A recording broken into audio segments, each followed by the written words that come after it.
Hey, it's MK, and I am here with another Stretch the Sketch layout for you guys today. I am also playing along with Scraptember with the Scrappy Sisters, and this is their inspirational sketch for the prompt today. So I'm going to stretch it across a 2-page layout, and I picked out a ton of little stickers and chipboard pieces and my title and all that. The stickers and chipboard pieces are from that little kit that I purchased on the boat. It came with little cards and a sticker sheet, some alphas, all that stuff. The alphabet that I used is coastline in thickers to make my word amazing. And then I also pulled out the waves from this foam set from Simple Vintage Coastal by Simple Stories. And then I'm also going to use some embellishments from the Sunburst Cluster Kit from 49 and Market. So I think there's a few pieces left. I've almost killed this kit, you guys. It's awesome. And then I've got a few film strips and frames from the Sunburst collection as well. I'm going to map my photos on this gorgeous green because I love this green that is in my photos, and it matches the Sunburst foundation paper number 2 beautifully. So I'm going to mat all my photos on this green. Considering the fact that the paper that I picked out for the blotches in the sketch actually don't have any green in them technically. I also picked out a couple of these labels from the Sun-Kissed collection by Pretty Little Studio. And here is my paper that I'm going to use as the blotches. And then I've got 2 pieces of white cardstock that I'm going to try to make all of this work on. So I'm going to cut up this paper and basically just cut up what I see as colors. And I'm going to cut them up and they're going to just automatically become my blotches. I'm going to take my distress tool and give it a good rubbing and scuff up all of those edges. And then the straight lines will all be used or will all be hidden behind the photos. So I'm going to go ahead and scuff up all of these edges and then trying to think of what I'm going to do to make this work. Now, instead of having the little lines, because I thought about it and I was like, that would look pretty cool, having the having a twine line going around some of these sketches and whatnot, because there was a lot of cables and things involved in this performance. So that was my first thought. And then I thought, oh, I'm not really sure if that's the way that I want to go. And then by the time that I was done trying to figure out the background, I completely forgot that I was going to do the twine. So the twine was a thought for a heartbeat, and then it was fleeted and gone as soon as I squirreled and saw something new and shiny. It's basically how it works if it's not wrote down or if it's not on my desk with everything else, nope, that doesn't even work either, because if it's even 2 inches too far to the left, it's forgotten about. All right, so I'm going to go through my Tim Holtz inks. That was my swash little thing, swash book for my colors in Distress Ink and Oxides. And so I went through and I picked out all of my inks and oxides, and I have them stacked up. Like I've got 3 purples, 2 blues, a pink, 2 oranges, and 2 yellows that I thought were closely represented. Now there's only one spot. I love what I did on this background, but there's one spot that I wasn't too happy with. But I went with it anyways. It's like, you know what? It is what it is, right? It's just going to work that way. So my first thought process was everything's going to be left justified, and then I'm going to have this blank space over here, so I'll add this purple. But then I realized that I can't really set up my layout until I have my photos. Like, I really don't know. Here I'm trying to get the colors to coordinate. Like I could go from purple into blue into yellow because I've got a little bit of something going there. And then, I was trying to get it to go in a rainbow order. And then I realized I cannot do this until I have my photos ready. So I went ahead and I trimmed my photos down, matted them, scuffed them all up, and then laid out my layout so that way I could figure it out. Now, looking back, I should have stuck with the rainbow order. I should have done the blues and the purples all on this page, and then the yellows and the oranges all on the other page. That's how I should have done it. But I really also wanted to mix up and have purple on the other side of the page because of one of the photos being very purpley blue.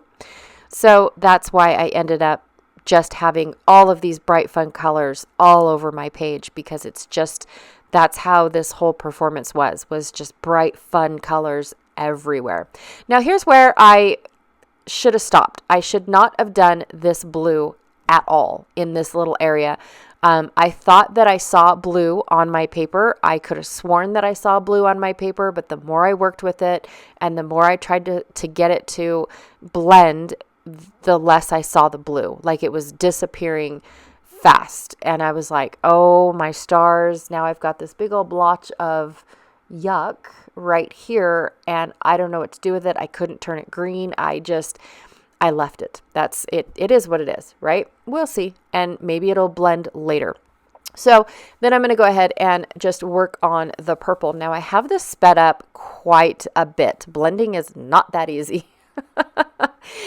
Just the blending alone and me bringing the papers in and trying out the different colors that I picked out, that definitely took me about an hour to blend all of these colors in and get them right.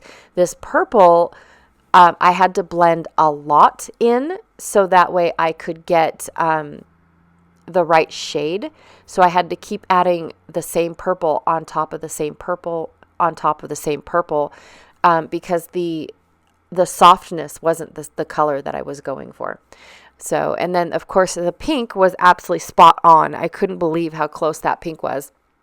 But the pink was so far back that I really didn't need to add it, except for on the other side. For some reason, I thought there was pink over there. But most of this pink on this blob is covered up by the photo. So, and that was just something that I didn't do. Another thing that I also did was I wrote notes to myself of, this one is the blue, but over here on this side, it goes to dark blue to purple. And then on this side, it goes from, blue to yellow, so kind of get that green going on. And so that's where I knew where my colors were supposed to go, is I left little notes for myself. Another thing that the inks, the oxide, I keep wanting to call them dioxide because of the D in front of distress, but the oxide inks took away all of my pencil marks. So by the time that I was done, I really couldn't remember where my pencil marks were, how much, my paper shifted, all that good stuff. So there was a downfall to this method, but then again, I did have a lot of fun, trying to blend all these colors and whatnot. I haven't done a good blending in a long, long time. So I couldn't tell you guys all of the colors that I used. I know, I couldn't even try to tell you all the colors that I am using. I can see that this one is Wild Honey. One of them is Rusty Hinge. I've got Villainous Potion, Dusty Concord, another one, another purple that's close to the same colors. Oh my goodness. Just all these different ones. I know the dark blue is Faded Jeans, but I think Tumbled Sky or Tumbled Glass is the light blue that I'm using. The pink, I have no idea. It could be Worn Lipstick. I don't really remember what that pink was.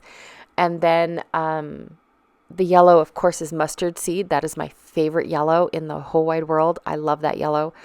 And then I think I already said Wild Honey. Yeah.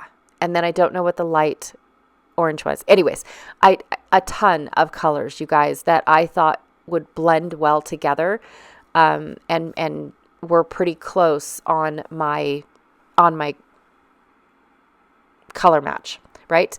So forgive me that I keep continuing to text message. My video was going so fast that I honestly could not keep up with editing them out. And I thought, okay, it's going to go by so fast, it's not going to be that distracting. And now I'm distracted by the fact that my hands keep going and trying to get some text messages going on.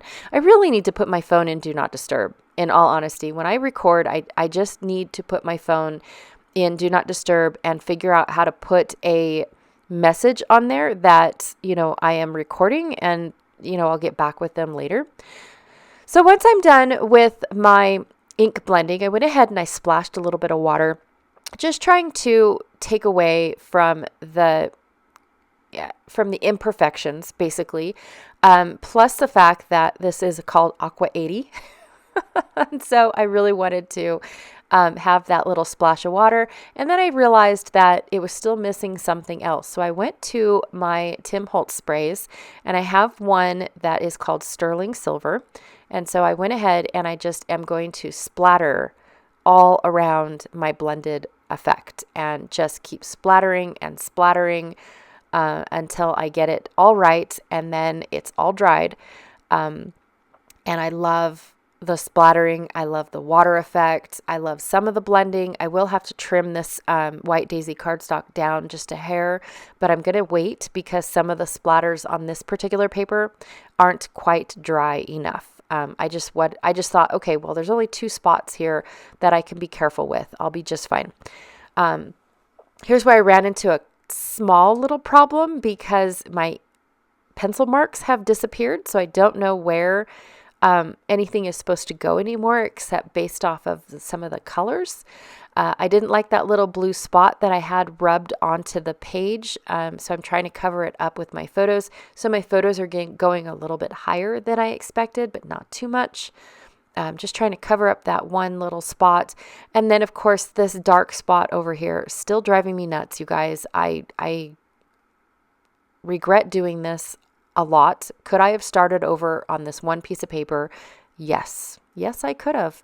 But I kept going because that is the way that I work. I just always try to, keep going and see where it leads me. Yeah. So I'm going to go ahead and put my photos down. And then for this one, oh golly, I hope I don't, tear it up when I have to pull it up.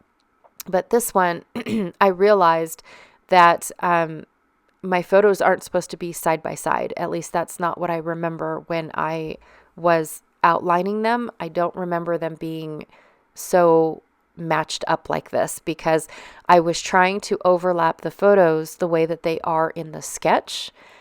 Even though they're not as much as they are in the sketch. So I definitely knew that something was askew on my layout. And so once I lifted up my photo a little bit more, I was like, oh, that works. That's perfect right there. One of the things that I like about the picture with Janet in it and the very dark background is that is the slide that's 10 stories tall. And I thought it was just really cool under all the lighting and whatnot. So, okay, I'm going to go through my film strips to see which one I want, which one matches this area over here. And it ends up being one of the pinky orange ones. So it fades from pink to orange. So it was absolutely a perfect match. I was like, wow, that went in there perfectly. And then on the other side, I mean, without even thinking about it, I knew it was the orange one. It was absolutely just the perfect match, even though I really didn't have anything that faded into purple. It just spelled orange. I'm going to use the orange labels from Pretty Little Studio, and I did get an ink blot on my little yellow paper blob, so I'm going to use those labels over there on the right to cover up that blob. And then I'm going to pick out all of my pieces. I completely forgot that I was going to add this card to this layout. So I'm going to lay it there and let it think about itself for a heartbeat. And then in the end, I decide I'm not going to use that because I think it's going to take away from my title. So I don't end up using this card, in all honesty. I thought about cutting it down and making it a little banner piece, but there's not enough room on either side. So I'm going to use my pineapples for greenery again, but there's not 3 pineapples, so I couldn't create 3 clusters. That was very sad, which is okay. It still works in the end. I got my 2 little pineapples. I did have a foam pineapple on the foam sheet from Simple Vintage Coastal, but it's too 3D for one, and for 2, it has a really thick white border around it. And so I think that's one of the reasons why I've been struggling with those foam images. The titles are perfectly fine, But when it comes to the images, I think I'm struggling with them because of the white space that is around each image. So we'll see. I'll figure it out in the end. Okay, so once I picked out all of the pieces from the laser cut set, I realized the leaves were too big. So I had to go into my stash and pull out a few more leaves. I brought in a couple to choose from, knowing that I only needed 2. But I did pull out a couple leaves, and then was pretty happy with the 2 that I picked out, and then the other 2 I just set off to the side. This is where I realized that this little card is just going to compete with my title, so I'm not gonna do that. Stick with my little labels that I have going on here. I love this holographic icon from the Royal Caribbean Cruise, so I'm going to tuck it up there. And then I've got lots and lots of little stickers from this cute little kit that I bought on the ship. They worked out really well, being bright and fun for this specific layout. It just worked out really well. I picked out the delight word from the cluster kit because this concert or performance was a delight. I picked out a few, shells and starfish and a purple seahorse that I just thought were the right colors more than anything. And they were the right pop of something, right? To bring into the layout, even though they didn't have anything to do with the performance. I just felt like it was perfect. And then instead of saying Aqua 80 again, because it's in my photo almost 3 times, I decided to do Amazing Waves because they splashed really well. If I had the word splash still, I probably would have figured something out with the word splash. But I really liked the Amazing Waves. The Amazing Foam Thickers has a pink on the background, so the foam is pink, and so that was the perfect combination going on right there as well. And yeah, I ended up really liking especially the left side. Like I said, the right side, because of that blob, but now that everything's on the layout, the blob doesn't stick out. This really dark spot right here doesn't stick out as much as it did before I started adding everything to the layout. So I'm really super excited with how it turned out. But yeah, let me know what you guys think. Is this your cup of tea? I had a blast playing with all of these colors. You guys know me, I'm rainbow challenged. But when it came to these photos and all the color in the photos, I could not do a colorful layout. Really, I couldn't. And so this was very fun. This was very inspired by the sketch, even though it doesn't look anything like the sketch. The blobs were definitely inspired by the sketch and the messy background. I absolutely loved it. All right, you guys, thank you so much for hanging out with me today. I really, truly appreciated it. Don't forget to check out the playlist down below to see what everyone else is doing with Jennifer and Katie's sketch for today. I apologize. And also, too, don't forget to check out the playlist for Stretch the Sketch going on down below. All right. Again, thank you so much, and I'll check y'all later. Bye.